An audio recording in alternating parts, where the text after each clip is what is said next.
Hello there and welcome to my reaction to Starslop trademark review Todd edition trademark by Seth. I didn't get very far in Star Citizen. What is it called? I forget what it's called. Starfield. Oh god. I didn't get very far. Wasn't in the mood for a classic Bethesda game.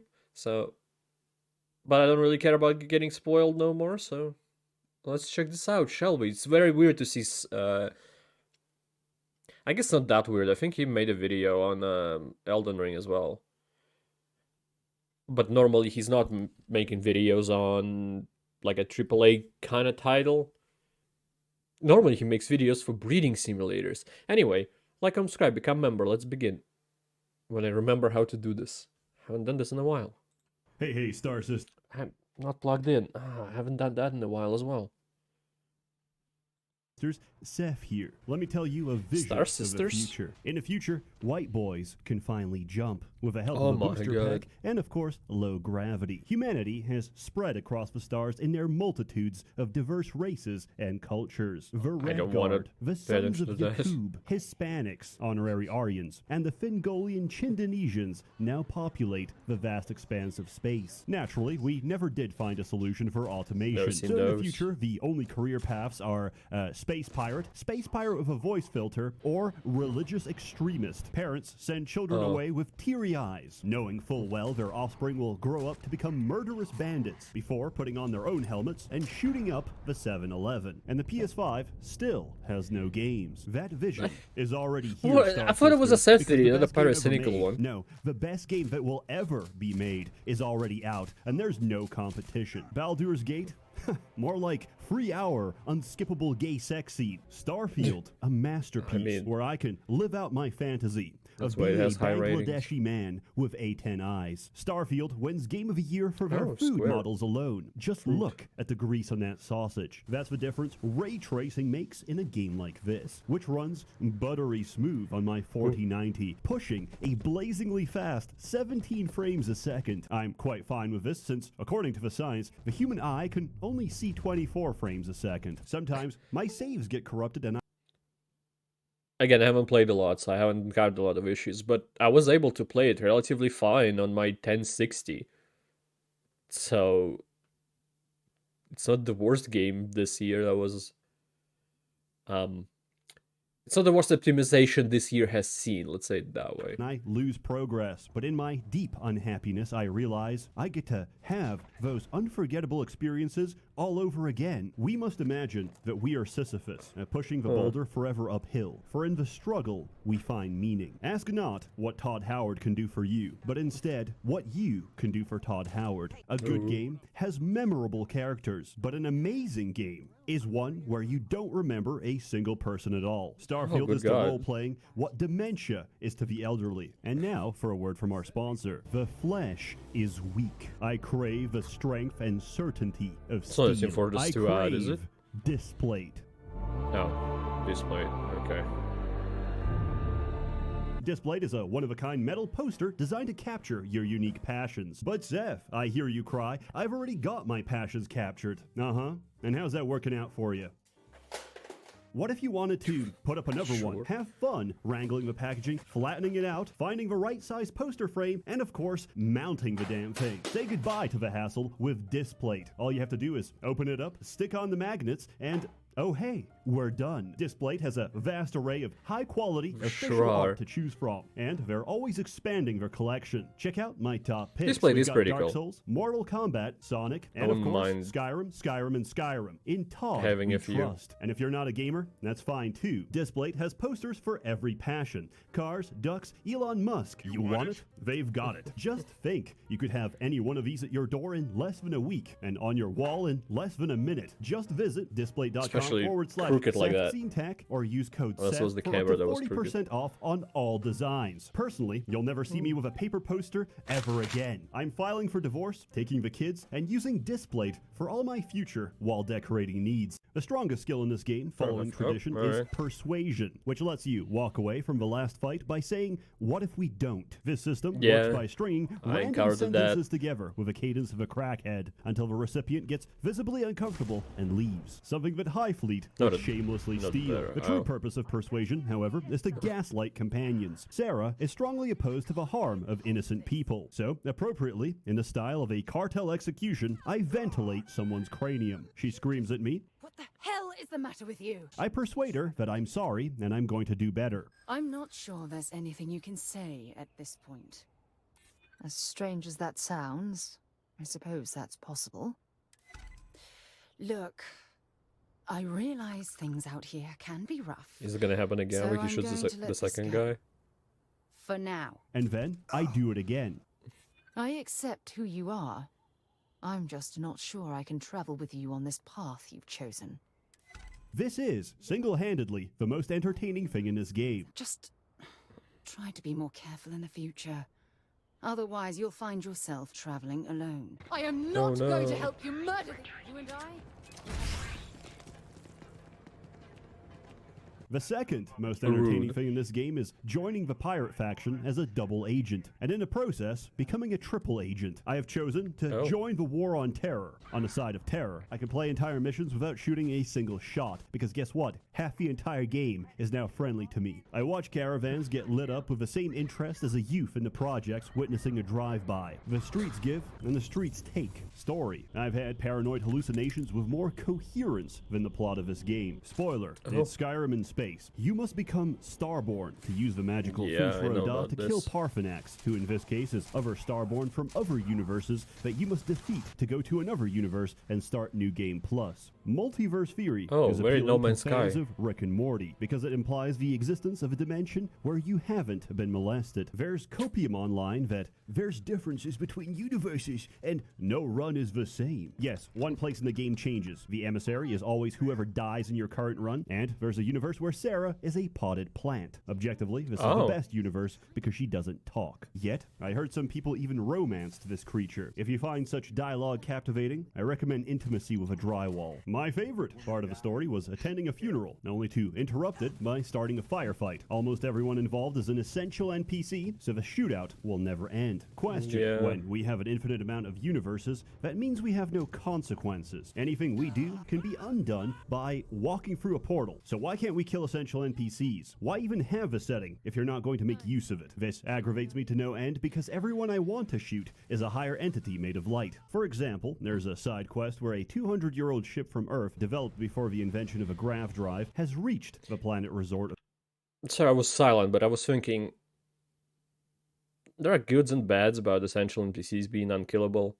Like, you can't bug out the quest lines that heavily that you can't complete them anymore. But you could make it as a feature, maybe without some essential NPCs or all of them or whatever. You can't undo your mistakes because you won't be able to reach the portal, the New Game Plus, whatever the fuck we were talking about for the last 10 minutes. It hasn't even been 10 minutes. But on the other hand, you could program it in a way that essential NPCs, sure, if they survive, if they are alive in your playthrough, they would lead you to the end goal, but if you kill them, you, I don't know, find their notes and find it yourself and stuff. I feel like it could be done easily.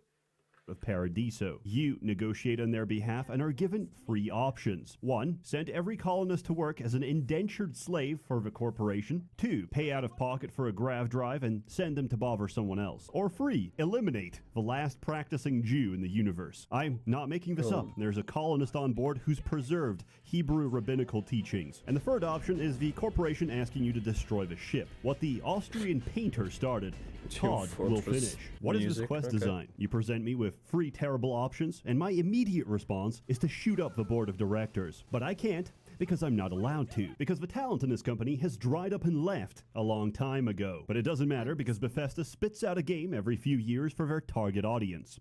dads. I get it. You have 2 kids, you're in your mid-30s, and you have time for exactly 3 games a year. I don't judge, we're all busy. But this game is immune to criticism because the people you're arguing with don't have that much time or investment. They see a crater, they soy pog, and then they leave. That's why if somebody defends this game, don't give them a hard time. They have it hard enough already, between beating their spouse and their children. And they still say, man can't multitask. Gameplay. This you game can't beat features your wife and challenging children and at the same intriguing time. puzzles such as fit the shape into the shaped hole and replace a the lockpick? battery. Considering the majority of Xbox players have never replaced a smoke alarm, this is a novel concept, as it requires higher abstraction. You know what? It is a novel concept. I've never seen a building with a smoke alarm in my country, so fuck you, Seth. To deduce that the Building might be too far, but like an apartment. ubiquitous chirp in the hallway is in some way quantum connected to the set of Duracell batteries you hold in your hand. Clearly, I didn't pay enough attention during character creation, as once I finished the game, I was very surprised to hear my character's voice. You made it. I hope you're enjoying the view.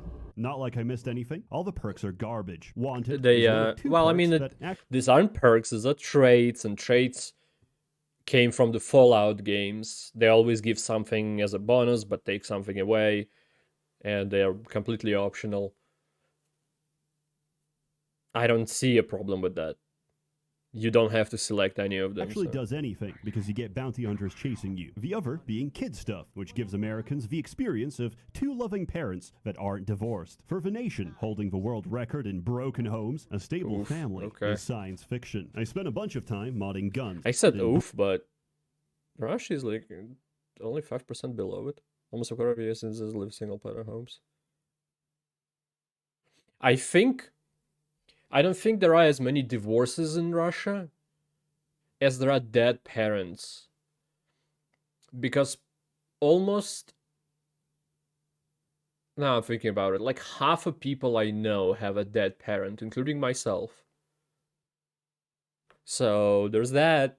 Broken homes, a stable family. I guess part of it in the US as well. I spent a bunch of time modding guns, only to find out that guns don't scale whatsoever. Attachments on lower level weapons are a waste of time. Let me tell you how you're actually supposed that's to why I do it. didn't You do it. fly into a level 75 zone, but instead of being insta-killed, you cast Creator's Piece, which makes enemies drop their guns. You bring them back, tweak them on a workbench, and now you no longer have to complain about bullet sponges. Personally, I enjoyed shipbuilding. Yes, I'm aware of a hollow that's a ship strat. exploit, but I didn't really need it. That's a plus of an all I open ever world do is game. one-shot the engine with electromagnetic and board their ship, after which I disarm them with Creator's Piece and individually fistfight the entire crew. It's really fun, and if I cast Parallel Self, I can roleplay as if we're having a civil dispute at the Bangladeshi border. I found out companions don't use ammunition, which is convenient because for some reason this game lets you craft everything except ammunition, some of which is highly specific and not sold by most vendors. In contrast, crafting ingredients I feel like I are saw sold the by the crafting dozen, ammunition trivializing table. your collection and destroying any incentive you had But it's to been a find it while yourself. since So I I played. thought it would be interesting to try and make my outposts self-sufficient, using only the resources I could find. It took me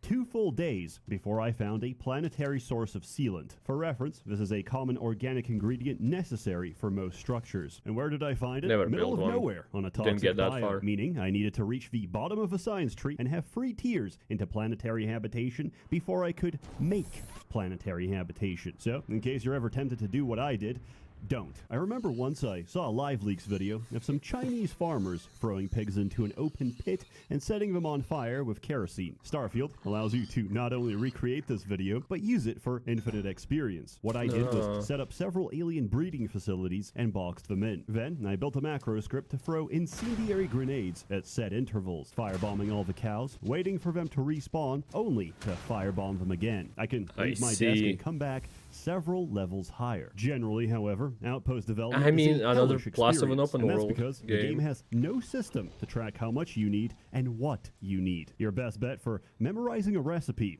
is using pen and paper. The alternative to that is jumping Monster across Hunter load has it. screens, walking to the vendor, buying what you assume is enough, returning to the outpost, only to find out you're missing like 2 adhesive. and need to go all the way back. This game is an exercise in how many load screens can you tolerate before choosing to end it all. No wonder nobody ever got that Steam refund. We spent 2 whole hours docking and undocking. There's a lot of these transitional animations, and it's not that they're painfully goddamn slow, it's that I can't skip them. I understand that this is a small indie company and maybe resources are stretched thin. No, they're unskippable because they hide a loading behind them. That's pretty much the only reason.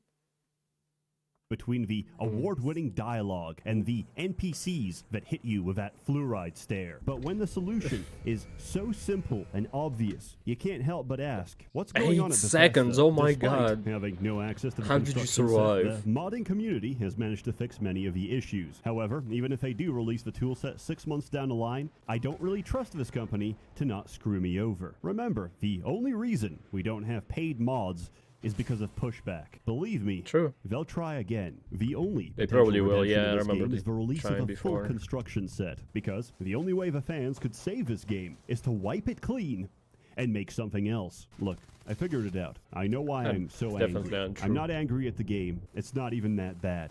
I'm angry because I paid $100 for it. The king of a chess club has done it again. Each time I tell myself, no, not this time. But I already know. Todd's gonna tell me lies. Tell me sweet little lies. I mean... And each time, I listen. I understand I've said some polarizing You paid things, 100 but in for truth, it. I just needed a video because not I like signed it a lot of costs 100 contracts while drunk. So don't take anything I say seriously. for a regular It's game. all bait. But what if it isn't? What if it's actually my unfiltered dog shit opinion? As always, more content to come because I'm legally obligated. A warm thanks to the many members of the Merchants Guild generously funding and bankrolling these videos. You're all truly wonderful. Have a good one.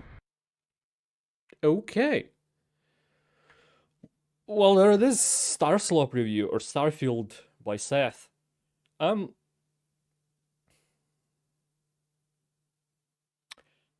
don't have much to say. I should watch the hot takes video by Actman. It's at this point a bit old, but still. To figure out more about the game, but I just know a few things. I didn't get very far, as I said before, but I knew a few things that were happening, like the colony buildings and the Starborn stuff, but not much of the specifics. And it does feel like a classic Bethesda game. I just feel like I'm no longer into it. Like, I loved Fallout 3 and New Vegas and Skyrim and even Fallout 4. I feel like I grew out of it, maybe. I still like open world and stuff, but I don't know, the Bethesda open world is very, in some ways, very specific, and it scratches a certain itch, but it adds, in the same time, more itches that are impossible to scratch. I don't know. Just don't think I'll ever be playing the game. Even though I love space and stuff, it's just something about it. Something unexplainable, don't ask me. Just doesn't, part of me doesn't want to play it ever.